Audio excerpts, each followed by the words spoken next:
Welcome to this explainer on what every woman should know about breast cancer and diet. We are jumping right into the science today to discover exactly what foods are associated with higher breast cancer rates, and on the flip side, what foods may actually help prevent the disease, prevent its recurrence, and even make chemotherapy more effective or easier. Let's get started. Just a quick heads up before we really get going, we are not medical professionals.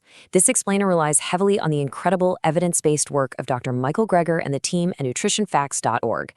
Obviously, if you're making medical decisions, you should always chat with your doctor. The early detection myth, and why mammograms actually catch it late. We hear the phrase, early detection saves lives all the time, right? Well, get this. Without mammograms, breast cancer may grow completely undetected for an average of 22.8 years. And even if you do get regular mammograms, it still grows for 21.4 years before it's finally caught.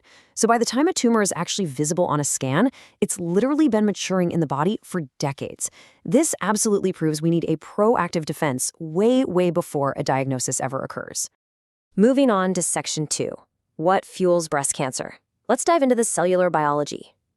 So if these tumors are hiding out for decades, we have to ask ourselves, what in the world is feeding them? Well, it turns out breast tumors suck up massive amounts of LDL cholesterol, the bad cholesterol, to fuel their rapid growth. They are so hungry for it that scientists have actually considered using LDL as a sort of Trojan horse to sneak chemotherapy directly into the cancer cells. That's how much they crave it.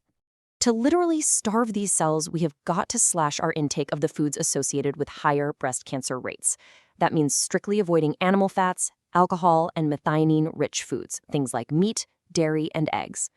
Tumors rely heavily on an amino acid called methionine to grow, so cutting it off through a plant-based diet is a massive game changer. So what's the target on your blood work? Well, everyone should have an LDL below 100. And if you're in a high-risk group, high-risk individuals should aim for an LDL below 70 or even below 55. All right, Section 3. Foods that fight back. Let's talk about building your dietary shield. Knowing what to avoid is really only half the battle. To actively protect ourselves and boost those survival rates, we need to load up on super protectors. I want to specifically mention broccoli sprouts here. Studies actually show that eating cruciferous vegetables can cut the risk of cancer progression by more than half. We also see mushrooms reducing overall risk, and whole soy foods helping to restore your body's natural DNA repair mechanisms. I absolutely love this analogy for how whole soy foods work. Basically, their weak plant estrogens, which are called phytoestrogens, act like rubber keys. They safely sit right there in the lock, your cellular receptors. And by being there, they block the much stronger, tumor-fueling estrogens your own body produces from attaching and sparking cell growth. It's just a brilliant natural defense mechanism. Now, I specifically want to emphasize flax seeds here because the data is wild. Adding just a few tablespoons of ground flax seeds to your daily diet reduces tumor growth in just a matter of weeks. Clinical trials show tumor cell proliferation goes down, cancer cell death goes up, and overall tumor aggressiveness is significantly lowered. Plus, flax seeds act as a powerful adjunct to make chemotherapy more effective and even potentially easier to tolerate. It is such a cheap, simple thing to add to your breakfast. Let's pivot to Section 4, the Japanese diet advantage. The proof is really right there in the population data.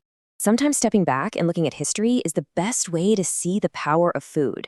Back in the mid-20th century, women eating a traditional Japanese diet, which is super rich in whole soy, sea vegetables, and green tea, had a 4 or 5-fold lower incidence of breast cancer compared to American women who were eating a standard Western diet.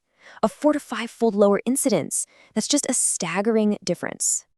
Now, you might be thinking, well, maybe it's just their genetics. But we know for an absolute fact this protection wasn't just genetic, and the migration studies proved it. When Japanese women migrated to the U.S. and adopted that high-fat, animal product-heavy Western lifestyle, their breast cancer rates skyrocketed.